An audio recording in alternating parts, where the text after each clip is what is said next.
Vanessa was fuming, not just because the cost of milk marked on the grocery store shelf was lower than what the cash register showed, but also because she received a call from her mother-in-law right in the middle of her argument with the store manager. "Mrs. Butler, is it something urgent?" Vanessa inquired, barely masking her frustration. "He came to me again. He shows up and makes threats." Her mother-in-law's voice was nearly a scream. Vanessa grasped why it was happening and felt a surge of annoyance, realizing there was no solution to change the circumstances, much like with the milk price. Though the store personnel had apologized, they told her she either had to purchase the milk at the checkout price or find it elsewhere. Nobody was bending the rules, so Vanessa decided she wouldn't either. "Mrs. Butler, call Cooper and let him handle his brother." "I did." Her mother-in-law replied petulantly, "Cooper's always busy." Meanwhile, this one drops by every week, and now he's making threats. Vanessa knew that Mrs. Butler had a tendency to blow things out of proportion. Her mother-in-law possessed the dramatic flair of a seasoned actress and could have graced the theater with her presence, tackling leading roles if she pleased. However, Mrs. Butler chose to work in an ordinary store as a cashier and was now enjoying her retirement. This one referred to her youngest son, a rather unfortunate lad named Ethan. At 25, Ethan, a late-born child, was spoiled rotten by both his parents and consequently unprepared for independent living. His father, while alive, managed to keep Ethan in check, exercising control and influence to curb his ways. But since Jason's passing 2 years ago, Ethan had taken to loitering around his mother's house, extorting money from her. He had also come to Vanessa and Cooper, attempting to exert pressure. But Vanessa's husband had swiftly reminded his younger brother not to darken their doorstep again or dare to ask for anything. "Learn to stand on your own 2 feet already. You're not 10 anymore. Everyone is tired of your incessant demands and grievances." Vanessa observed the dynamics between the brothers, the interactions between parents and sons, and came to the realization that Ethan was not solely responsible for the current situation. While he did possess a lazy disposition and required some motivation, there was no one left to push him forward. As a result, he clumsily searched for any possible means to procure money and other advantages, resembling a blind kitten. Following Jason's demise, nobody showed concern for Ethan, and no one wanted to involve themselves in his predicaments, including his own mother. Mrs. Butler predominantly regarded her youngest son as an avid consumer. The truth was, however, that Ethan had been molded into this persona by the efforts of his parents. He had grown accustomed to obtaining everything without effort: money, accommodation, and a job which he did not particularly fancy. Since his father's passing, it was as though everyone had turned a blind eye to him. "Only you really understand me," Ethan once confessed to Vanessa. They were sitting at Jason's wake, exactly 1 year after his death. Vanessa hesitantly tried to explain to Ethan that his life was in his hands now. However, Ethan misinterpreted the words of his relative, placing the blame for the constant need for help on his ancestors and older brother, while at the same time absolving himself of all responsibility. As a result, he distanced himself from his brother after hearing his point of view, and Vanessa silently tried to help Ethan by hiding her actions from her husband and mother-in-law. She provided him with financial support or helped him find a part-time job. Alas, she had no magical abilities, and besides, she had 2 children of her own to take care of. Thus, her help to a capable person who was able to earn a living on his own could not be unlimited. "Ethan, your mom contacted me."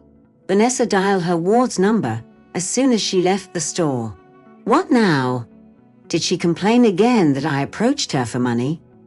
"Well, naturally," Vanessa responded, feeling a weight bearing down on her, a weariness that encompassed her. Not only did she grapple with work-related burdens and conflicts at home, alongside misunderstandings with her children, But she also bore the burden of Ethan clinging to her like dead weight. And it was her own doing. I mean, think about it. I met a girl, and I want to take her to the cinema, to a restaurant for walks. Where should I get the funds for all this? Earn it, Ethan, earn it. Vanessa replied without hesitation. You had a job. I had a job. Ethan reluctantly retorted. But my boss was a scoundrel, so I had no choice but to leave. Vanessa rolled her eyes. Of course, someone else is to blame for Ethan's predicament, but never himself.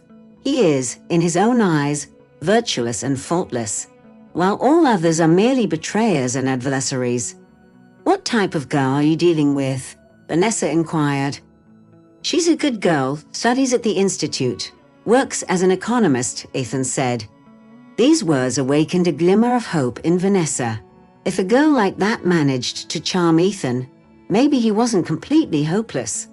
And you don't have anything to take her to the park? She asked. What park? We're not kids, Ethan retorted. I'm thinking of taking her to a restaurant, or at least the movies. Fair enough. Vanessa sighed with resignation. We can't afford a restaurant, so forget about it. I'll give you a couple thousand for the movies. Is that okay? Can I have a bit more? Ethan pleaded, but Vanessa stayed firm. Either that amount or nothing. All right, you're the best, Ethan exclaimed. Vanessa stood outside the store, transferring the funds to her helpless relative, then trudged home laden with grocery bags. Her husband was sprawled on the couch, engrossed in the TV. He didn't bother to get up when she walked in, just gave a lazy wave. My mom called, he said. As if Vanessa needed this after a long day at work. She complained about Ethan again. Vanessa kept silent. She loved her husband, sure, but she often found him just as much of a deadbeat as his younger brother. Ethan's immaturity could be chalked up to his age, but Cooper was over 40 and should have evolved into a supportive partner by now. Vanessa despairingly admitted to herself that she had allowed this behavior by continually coddling him, safeguarding his health and mood. A few days later, Vanessa's phone buzzed with another call from Ethan. Here we go again, she thought, dreading yet another plea for cash. Hey, sister-in-law, Ethan's voice rang out cheerfully, catching Vanessa off guard. Bet you think Ethan's calling for money again? Well, yeah, Vanessa replied honestly. Aren't you? Nope. This time I'm inviting you over to meet my new girlfriend. I'm stunned, Vanessa responded genuinely.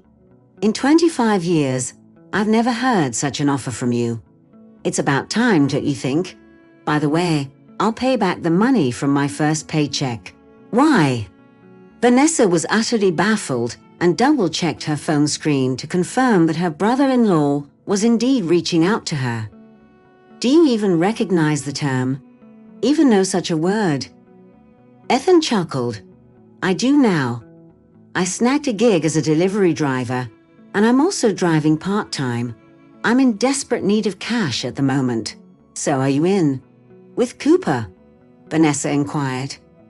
No, I don't need him, Ethan replied briskly.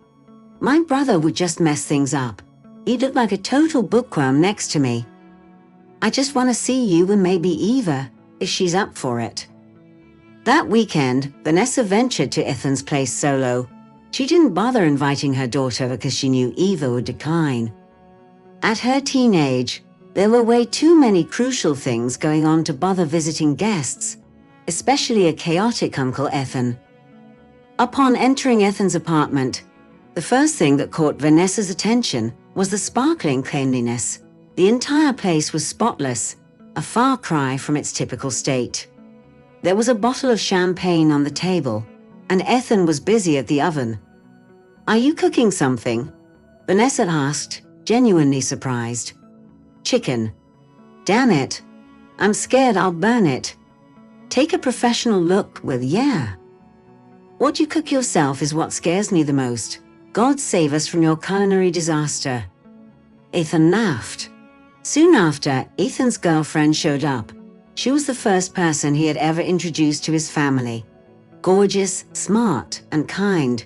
Vanessa grasped this immediately, but she couldn't quite reconcile whether this was the Ethan she knew or a completely transformed man. "Sit down, Sadie," Ethan chirped, fussing over her like a hawk protecting its prey. After a brief chat, it became evident why Ethan had undergone such a dramatic transformation.